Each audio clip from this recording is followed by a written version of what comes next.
Gary in Hungary writes to me, "Hey Paul, do you think a quality sound system ever needs the enabling of an audio equalizer on occasion?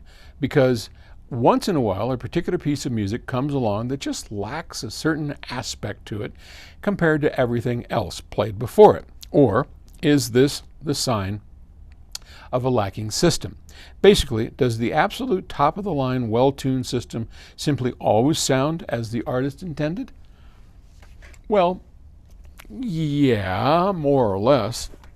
The better the system, the more you're going to hear exactly what is on the recording. So that's sort of a given.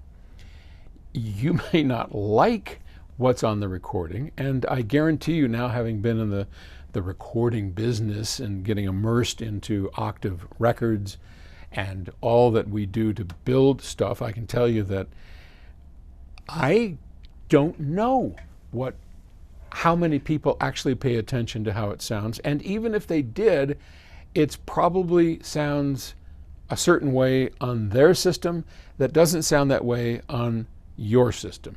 So there is no standard, and that's part of the problem. So I'll get to your question in a minute, but I want to rant a little bit about something near and dear to my heart.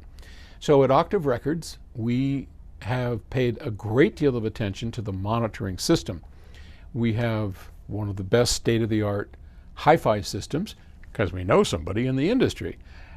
It's a beautiful PS audio system, M600 amplifiers, Aspen FR30 speakers. It is the same system that many people would love to have in their home, and if they did, anything you buy from Octave Records guaranteed is going to sound amazing on your system. Why? Because it's being mastered and mixed on essentially the same system. A very revealing system with no dullness or sharpness. I mean, it's, very flat, very neutral, excellent sounding, and you're going to get great results. Okay, so if we set that aside for a moment, we've had a number of engineers here that have come and gone. Some stayed, some were great, some not so good. And what I'm discovering is that, first off, thank goodness I'm always here to listen to every single Octave release and make sure that it lives up to the current standards of the day. Now, some of the older Octave records, when I listen to them today compared to what we're doing in our new DSD studios, I'm like, oh man, we are so much better than that. But back in the day, when we first started a couple years ago, and we've risen up quickly up the chain of technology and sound quality, I'm not embarrassed of what we did. It was good stuff. But I got to tell you, remembering to how we got there, there were so many iterations. I kept sending the engineer back. Nope, not enough depth. Nope, sounds bright. Nope, do this, change that. We would go 10 times, 20 times, go back and remix it. And back then, using the Studer, we had no automation whatsoever. So it was start over and do it again. So it was arduous. Today, we have a magnitude better sound and automation we can go back to in case we want to make a little tweak.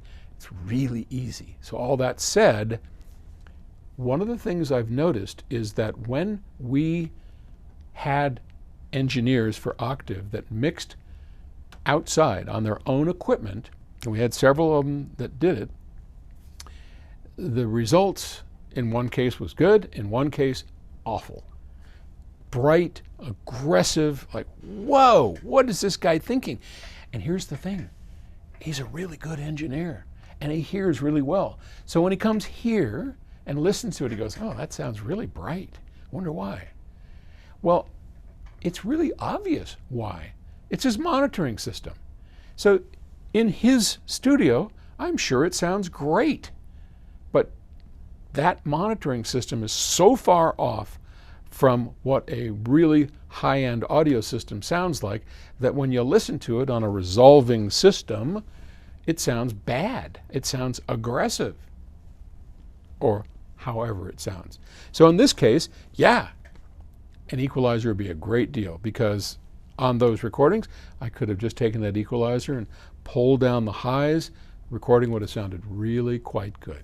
So yeah, I could see you doing it. Now, I'm not a fan of equalizers. First off, they get into the signal chain, and that's going to take your whole system down a notch, unless you do it digitally, and that's always an option.